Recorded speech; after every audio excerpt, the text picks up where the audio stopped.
Welcome back students, बिस्मिल्लाहिर्रहमानिर्रहीम। आज हम डिस्कस करें चैप्टर नंबर 2 का फर्स्ट ईयर का topic that is discovery of neutron, यानी न्यूट्रॉन को कैसे डिस्कवर किया गया। यहाँ पे आप देख सकते हो पूरा जो है वो मैकेनिज्म मैंने आपके लिए पेश किया हुआ है, ठीक। या फिर उसके बाद फर्दर इसके अंदर जो है न्यूट्रॉन जो पार्टिकल्स होते हैं जो एटम के अंदर होते हैं उसके अंदर कौन कौन सी प्रॉपर्टीज़ होती हैं, कौन कौन से कैरेक्टरिस्टिक होते हैं। तो आज हमने ये डिस्कस करना, एक छोटा सा टॉपिक है, आसान सा भी है, लेकिन ये बता दूँ थोड़ा सा आपके इन्फॉर्मेशन के लिए कि इसमें जो ईटा रिलेवेंट क्वेश्चन होते हैं वो बहुत टफ बनते हैं, ठीक। लेकिन अभी आपको जो है मीन टफ इस वजह से कि मतलब जो है अक्सर स्टूडेंट जो है उनको मतलब बुक में ये चीज़ें समझाई नहीं जाती और अक्सर ईटा में जो है उससे रिलेवेंट क्वेश्चन बनते हैं, ठीक। तो इंशाल्लाह वो तो फिर बाद में डिस्कस करेंगे। अब इस वो मटेरियल डिस्कस करते हैं जो यहाँ पे आपके लिए इम्पोर्टेंट है, जो आपके कोर्स में है, कि फिर बेसिकली न्यूट्रॉन होते क्या हैं, न्यूट्रॉन के अंदर प्रॉपर्टीज़ कौन सी हैं, न्यूट्रॉन को किसने डिस्कवर किया, कैसे डिस्कवर किया और इसके अंदर कैरेक्टरिस्टिक कौन कौन सी हैं।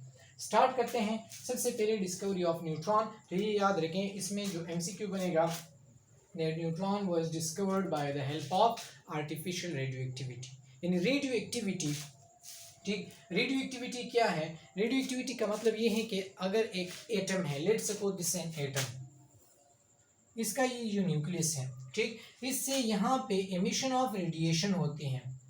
आपने पढ़ा होगा ये radio active energy, for example francium वगैरह है, ये यूरेनियम है, ऐसे बहुत सारे।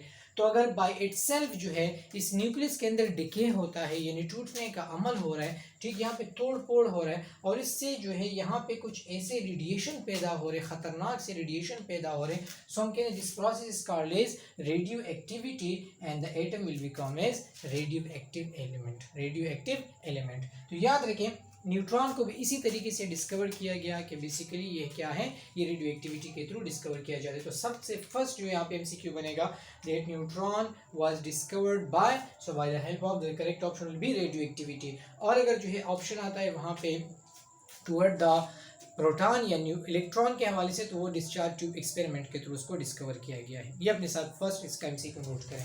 अब आते हैं कि किसने किया था। तो एक साइंटिस्ट है जिसका नाम है जेम्स चैडविक, अक्सर इसके बारे में पूछते हैं, जेम्स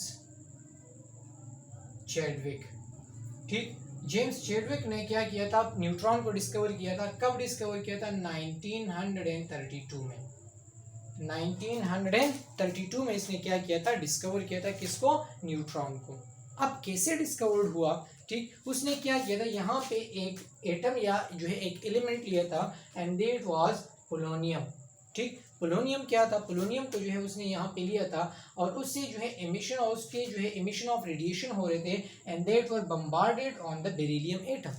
ये अपने साथ पे आप यहाँ पे इसके न्यूक्लियर रिएक्शन में भी देखोगे, लेकिन सिंपल क्या है कि यहाँ पे पोलोनियम जो है उसका सोर्स है। पोलोनियम के फर्दर जो है यहाँ पे उसे जो एमिशन ऑफ रेडिएशन हो रही है यानी अल्फा पार्टिकल्स, ठीक। ये देखो यहाँ पे आप देख सकते हो कि यहाँ पे मैंने लिखा है He2 या He मकसद क्या है, हीलियम, ठीक। तो याद रखें हीलियम अगर मैं हवाला देता हूँ तो हीलियम के पास अगर दो पॉजिटिव चार्ज जाते हैं, यानी दोनों इलेक्ट्रॉन जो उसके अंदर मौजूद हैं हीलियम में, बिकॉज हीलियम का एटॉमिक नंबर है 2, अगर उससे दोनों इलेक्ट्रॉन चले जाएं, ठीक, और उसके ऊपर डबल पॉजिटिव चार्ज आ जाए, तो याद रखो that is called as alpha particle, because remember that alpha particles carry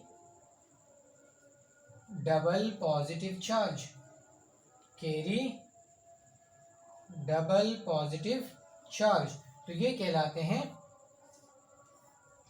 alpha radiation, alpha race, ठीक। तो उसने क्या किया, यहां से पोलोनियम, ये याद रखो कि उसने जो है अल्फा पार्टिकल के लिए सोर्स क्या लिया था, ये कहां से लिए थे, यहाँ पे पोलोनियम से, और उसको बम्बार्ड किया था ऑन बेरिलियम। बेरिलियम के ऊपर, बेरिलियम क्या है, एक एलिमेंट है, ठीक। सेकंड ग्रुप का फर्स्ट मेंबर जो है वो क्या है, बेरिलियम है, ठीक। तो बेरिलियम के ऊपर उसको बम्बार्ड किया जो कि मेटल है, तो उससे क्या हुआ, यहाँ पे एमिशन ऑफ कुछ रेज हुई, यानी रेज हुए, ठीक। और वो रेज क्या है, फिर फर्दर वो न्यूट्रल पार्टिकल थे, बाद में उसको जो है उसके न्यूट्रल पार्टिकल की वजह से नाम दिया जाता है न्यूट्रॉन्स, ठीक। तो अल्फा रेस को, दीज आर अल्फा रेस को बम्बार्ड किया किसके ऊपर, डबल पॉजिटिव चार्ज है बेरिलियम के ऊपर, तो बेरिलियम से जो है यहाँ पे कुछ इमिशन ऑफ न्यूट्रॉन्स हुए।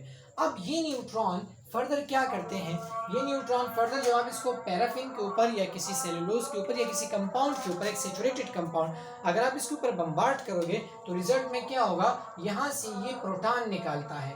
कौन से प्रोटॉन? हाई स्पीड प्रोटॉन, ठीक, यहाँ पे जो इसके न्यूक्लियस में फॉर एग्जांपल ये पैराफिन का एटम है, ठीक, यहाँ पे जो है पैराफिन कहते हैं लिटिल एफिनिटी को, यानी सैचुरेटेड यानी अल्केन वगैरह, ठीक। तो अगर आप जो है वहां पे इसके ऊपर बम्बार्डमेंट ऑफ न्यूट्रॉन करोगे तो न्यूट्रॉन इतने हैवी पार्टिकल्स हैं, ठीक, कि वो क्या करते हैं, वो प्रोटॉन को भी बाहर निकाल लेते हैं। और एज ए रिजल्ट जो है यहाँ पे उसने जेम्स चैडविक ने एक डिटेक्टर लगाया था और उसको यहाँ पे प्रोटॉन भी नजर आ रहे थे, बाद में जो है यहाँ पे उसको न्यूट्रॉन भी जो है वो उसको डिटेक्ट कर रहा था कि रिजल्ट में जो है कुछ ऐसे पार्टिकल्स हैं, कुछ ऐसे हैवी पार्टिकल हैं जो कि इस पैराफिन के ऊपर बम्बार्ड हो रहे हैं और यहाँ से प्रोटॉन निकाल रहे हैं। तो अब वो पार्टिकल कौन से हैं, तो अब उन पार्टिकल के लिए यहाँ पे उसने कुछ न्यूक्लियर रिएक्शन जो है वो मेंशन किए हुए हैं। याद रखो मैंने आपको स्टार्ट में एक समझाया था कि दो किस्म के रिएक्शन होते हैं, एक होते हैं केमिकल रिएक्शन, एक होते हैं न्यूक्लियर रिएक्शन।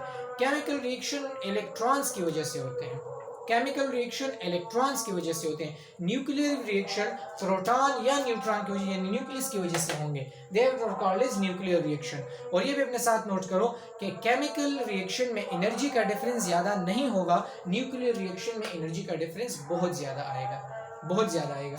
तो एज ए रिजल्ट उसने क्या किया, उसने एक एग्जांपल दिया कि फॉर एग्जांपल जब हमने बेरिलियम लिया और इसके ऊपर बम्बार्डमेंट ऑफ अल्फा रेडिएशन किए तो इससे क्या बना, बेरिलियम से यहाँ पे कार्बन बना, बेरिलियम से यहाँ पे कार्बन बना और साथ ही साथ यहाँ पे इससे एक न्यूट्रॉन जो है वो इमिट हुआ या चला गया। फॉर एग्जांपल ये क्या है, ये यहाँ पे एल्यूमिनियम है, ठीक, एल्यूमिनियम के ऊपर यहाँ पे फर्दर आप जो है अल्फा पार्टिकल को बम्बार्ड करते हो तो इसके रिजल्ट में यहाँ पे क्या बनता है, यहाँ पे फास्फोरस बन रहा है, ठीक, फास्फोरस बन रहा है और साथ ही साथ यहाँ पे क्या बन रहा है, न्यूट्रॉन बन रहा है, साथ ही साथ यहाँ पे क्या बनेगा, न्यूट्रॉन बनेगा। तो ये अपने साथ नोट करेंगे कि कुछ ऐसे न्यूक्लियर रिएक्शंस हैं उसमें जब आप अल्फा पार्टिकल को बम्बार्ड करते हो बेरिलियम के ऊपर तो एज अ रिजल्ट जो है वहां से क्या निकलते हैं, वहां से कुछ रेज निकलते हैं, कुछ इमिशन ऑफ पार्टिकल होते हैं और वो पार्टिकल फिर क्या कहलाते हैं, they are called as neutrons. अब ये न्यूट्रॉन के अंदर कौन कौन सी प्रॉपर्टीज हैं, कौन कौन सी कैरेक्टरिस्टिक है, तो यहाँ पे मैंने लिखे इसको जरा देख लें। Characteristics of neutron, various characteristics are there. The first is neutrons are highly penetrating power particle, ठीक, पेनिट्रेटिंग पावर के लिए घुस जाने का पावर। तो अगर आप यहाँ पे देखें, इसको पैराफिन पे देखें, सो पैराफिन में ये बिल्कुल अंदर चले गए हैं, कंप्लीट इसके अंदर चले गए हैं। तो मकसद ये है कि they are highly penetrating particles, इनमें जो पेनिट्रेशन का पावर है बहुत ज्यादा है, ठीक। ये याद रखना है कि अगर आपसे ये पूछा जाए कि इलेक्ट्रॉन, प्रोटॉन और न्यूट्रॉन में पेनिट्रेशन पावर किसका ज्यादा होगा तो आपको मैं एक एग्जांपल समझाता हूँ, एक रिलेशन समझाता हूँ। Penetration power is directly proportional to mass, ये अपने साथ नोट करो, penetration power is directly proportional to mass. जितना मास ज्यादा होगा उतना पेनिट्रेशन पावर ज्यादा होगा, जितना मास कम होगा उतना पेनिट्रेशन पावर कम होगा। इसमें आपको कुछ एमसीक्यू और भी मेरे जहन में आ रहे हैं जो ईटा में हम करवाते हैं कि for example alpha beta gamma में किसका पेनिट्रेशन ज़्यादा होगा, किसका डिफ्लेक्शन ज़्यादा होगा। तो ये सारी चीज़ें भी इंशाल्लाह उसको बाद में किसी टाइम डिस्कस करेंगे, लेकिन अभी इतना आप अपने साथ नोट करें कि penetration power is directly proportional to mass. तो अगर आप देखें तो ये पार्टिकल क्या है, अगर आप इसके मास के हवाले से देखें, यहाँ पे देखो neutron have a mass 1.6749 × 10⁻⁻27 kg, इतना हेवी मास है इन पार्टिकल का। और ये याद रखना है कि ये एक इलेक्ट्रॉन नॉट प्रोटॉन, इलेक्ट्रॉन की निस्बत 1842 गुना 1842 टाइम्स हैवी है। अगर प्रोटॉन के बारे में आ जाए तो प्रोटॉन इलेक्ट्रॉन से 1836 टाइम हेवियर है और न्यूट्रॉन उससे भी ज्यादा हेवी है, यानी 1842 टाइम। तो मकसद ये है कि अगर आप इसको यहाँ पे सिंबॉलिकली रिप्रेजेंट करो तो ये अगर न्यूट्रॉन है और ये अगर प्रोटॉन है तो ये इसका इलेक्ट्रॉन है। तो देख सकते हो कि ये न्यूट्रॉन कितना बड़ा पार्टिकल, फिर प्रोटॉन उससे छोटा और इलेक्ट्रॉन सबसे छोटा। तो इससे जाहिर होता है कि इसका मास सबसे ज्यादा है, भारी है ये सबसे ज्यादा, जिसकी वजह से इसका पेनिट्रेशन पावर भी ज्यादा होगा। Second one is neutrons carry no charge. मकसद क्या है कि जब यहाँ पे इन न्यूट्रॉन के ऊपर इफेक्ट देखा गया ई का और बी का, ये अपने साथ नोट करें, ई का और बी का। E main effect of electric field, यानी इलेक्ट्रिक फील्ड लगाया, यानी पॉजिटिव या नेगेटिव टर्मिनल लगाए। And B stand for effect या जो है मैग्नेटिक फील्ड को कहते हैं। इलेक्ट्रिक फील्ड के लिए ई और मैग्नेटिक फील्ड के लिए बी, यानी मैग्नेट के नॉर्थ और साउथ पोल जो है आप वहाँ पे कनेक्ट करते हो। सो जब दोनों के इफेक्ट को चेक किया गया तो इसने किसी किस्म की तरफ डिफ्लेक्शन को शो नहीं किया। यानी फॉर एग्जाम्पल दरमियान से न्यूट्रॉन गुजर रहे हैं, यहाँ पे पॉजिटिव टर्मिनल है, यहाँ पे नेगेटिव, तो जिस तरह इलेक्ट्रॉन जो है वो पॉजिटिव की तरफ डिफ्लेक्ट हो रहा था, प्रोटॉन जो है वो नेगेटिव की तरफ डिफ्लेक्ट हो रहा था, तो ये बिल्कुल सीधा चला जाए, किसी की तरफ डिफ्लेक्शन शो नहीं करता। इसी तरीके से मैग्नेटिक फील्ड में भी ना साउथ की तरफ ना नॉर्थ की तरफ। इससे ये रिजल्ट क्लियर होता है कि दे कैरी नो चार्ज, इनके ऊपर किसी किस्म का चार्ज नहीं है, ये न्यूट्रल है और बाद में इसको फिर नाम भी न्यूट्रॉन दे दिया जाता है। तो लास्ट वन इज, ये तो ऑलरेडी डिस्कस हो गया, neutrons can knock out high, ये ऑलरेडी यहाँ पे मैंने आपको करवा दी कि मीन जब आप इसको देखते हैं, ठीक है, तो इसमें ऑलरेडी पेनिट्रेशन पावर ज़्यादा है, तो जिसकी वजह से अगर आप यहाँ पे प्रोटॉन को देखें तो प्रोटॉन भी इसकी वजह से देख सकते हो, यहाँ पे देखो पैराफिन के ऊपर जब ये बम्बार्ड रहे हैं तो यहाँ से प्रोटॉन निकल रहे हैं, ठीक, और ये प्रॉपर्टी है की यहाँ पे न्यूट्रॉन्स की।